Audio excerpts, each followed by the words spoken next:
Hey guys, and welcome to another video. Today I'm going to be teaching you how to make a crunchy clear glue based bingsu bead slime. This one is a little bit harder to maintain than other slimes. You're going to have to make sure you keep activator on hand, especially if you're letting it sit for long periods of time.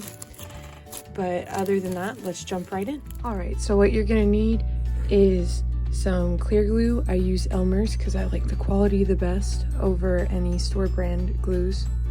You're going to need 1 cup of that, and then you're going to need some activator, which is just a teaspoon of borax mixed in 1 cup of warm water. And then you're going to need some bingsu beads, which you can get off of AliExpress or Amazon. I personally get mine off of AliExpress. Even though it takes a long time to get here, it's much cheaper. First, you're going to want to dump your clear glue into your bowl.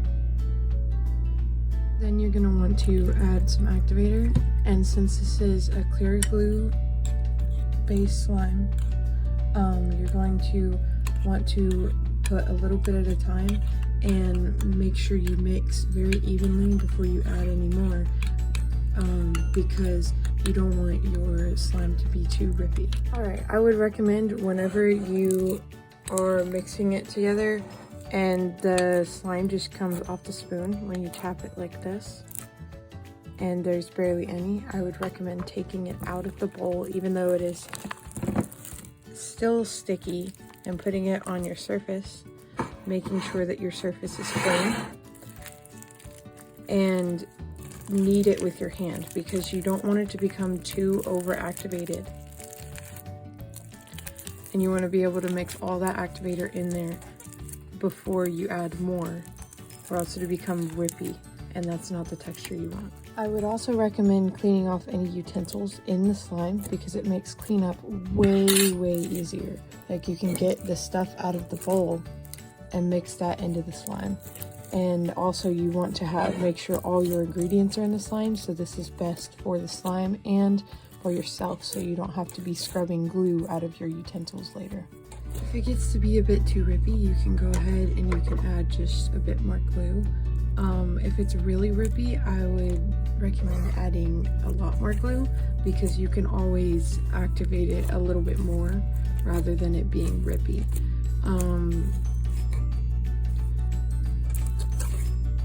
See, I only added a tiny bit because mine was only the slightest bit rippy. Alright, after you have your slime, you want it just to be the slightest bit sticky, just a little bit, and then you want to put it back in your bowl. And you're going to get your bingsu beads, and you want to put the same amount of bingsu beads as you did glue. So for me, that's going to be 1 cup. Alright, so you're going to put them in. You can do it all at once, or you can do a little bit at a time. I would recommend doing a little bit at a time if you're not using a bowl. But you can do them all at once if you are using a bowl. But just be a bit careful because the beads will fly out. So I did half a cup first, and then I'm going to add the other half once these are all mixed in. Now your slime should look like this, and it should have a nice crunchy feel and sound to it. You should still be able to stretch and pull.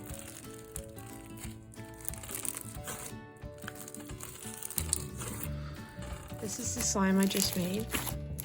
It's very crunchy. This is the one I made yesterday. It's the same recipe, but it became a bit rippy because I didn't have it sticky in the first place. And so I had to add a little bit more clear glue so it doesn't have as many beads in it. But this, after sitting for maybe 10 hours, it's a bit more clear when you stretch it. And that's how you make a bingsu bead slime with a clear glue base. Thank y'all for watching. I hope y'all enjoyed, and I hope your slimes turned out amazing. Like and subscribe for more.